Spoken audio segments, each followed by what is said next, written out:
Dr. Alex, my fellow Kenyans. First, I say karibuni to our guests and jambo. So, Mr. Deputy President, I've got two questions.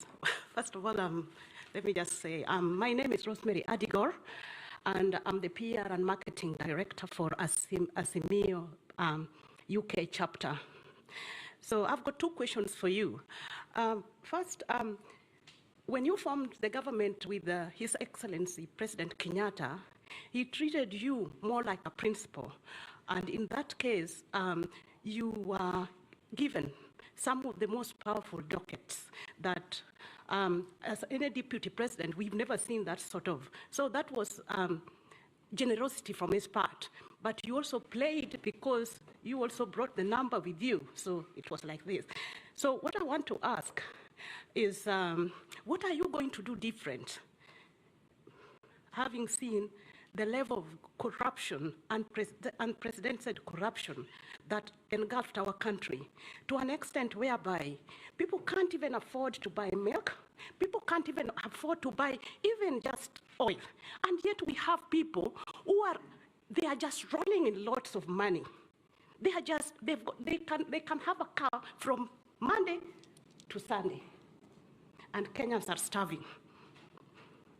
Second question, please, because we've got lots and lots of questions, please. So I just ask you, what are you going to do different to Kenyans? Second question, should you not win the election, are you going to concede defeat and be an advocate for peace in our country? Because we know the story, and we are all eyes open. We are watching. So thank you. And lastly, I just No, two. The lady in the middle here, please. Yeah, we'll go for 3 plus 2. Excellency, Deputy President, thank you for sharing with us your convictions. I am Nashwat Megwar, Head of Political Practice at Concerto Global Public Affairs. I have 2 questions. The first one is a more political one. As we all know, on 9 August, there are many risks for a fair election. So on which tools do you rely to ensure a fair, transparent and inclusive election, and how can the international community support you this way? The second question is more economic. How can the international investors plug to your bottom-up platform vision to create employment and value in Kenya? And how can they become, as you say, true hustlers for Kenya? Thank you very much. And there was one gentleman there, you, sir. Yeah. One question, please, because I want to try and get a diverse number of questions. Ladies and gentlemen, distinguished guest, His Excellency, my name is Lashan Lethbridge, and my question for you today actually is just, well, the one. Kenya's shared prosperity, and I'd actually like to hear your thoughts on the internal security of Kenya and its armed forces, and what your thoughts are to have a prosperous Kenya and a safe Kenya. Great. Thank you very much. Yes, I have been Deputy President for 9 years. I don't know which dockets were given to me, because when President Uhuru Kenyatta formed government after the election, we've always had one president. We've never had 2. And the responsibility over government has never been shared between Uhuru Kenyatta and myself. Our first term, we ran a coalition government, but I can tell you there was no single opportunity where my party held a PG outside President Uhuru's party. We had one parliamentary group, one government, one program, and it was all clear.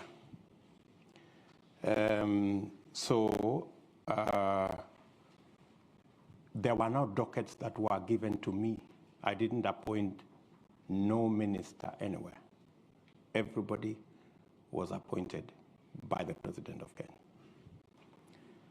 And The difference, maybe you could ask, is between our first term and our second term. In our first term, granted, I played my role as deputy president. The president assigned me many responsibilities, which I discharged with distinction from where I sit. And that is why, in our first term, we rolled out our plan to build the standard gauge railway. We have built 700 kilometers. I was part and parcel of the entire delivery plan. We set out to build 10,000 kilometers of tarmac road in Kenya. By June this year, in 3 months or so, we will have actually done 11,000 kilometers. I sat long hours with officials in government to design how that was going to happen. Same case to our TVET program. Same case to all the other programs that we delivered on our first term.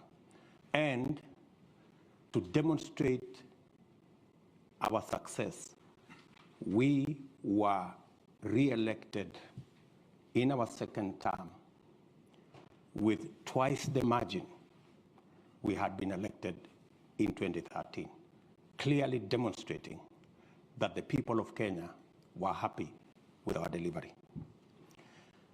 Unfortunately, in our second term, because of the political dynamics that came into play, the president told me that he wanted to do things differently. And he didn't want what had become normal in Kenya, that this was Ruto. He wanted a Uhuru. And I had a discussion, a candid discussion with him. And when he told me that's what he wanted, and he wanted to run this government because he wanted his legacy alone as the fourth president of the Republic of Kenya, I was not fussy about it, because he decided that whatever I did in the first term to coordinate the government programs, work on assignments that would consolidate our plan, he decided that he wanted somebody else to do it. And I didn't complain. So executive order number 1 came into force, establishing a different arrangement in government. And I had no quarrel with it, because that's how the president wanted to deliver on his second term. Unfortunately, the people who the president maybe gave that responsibility failed him, because the whole Big Four plan fell apart. The housing plan never took off. The universal health coverage never took off. The whole space on agricultural transformation faltered. And we didn't see any of that plan. In fact,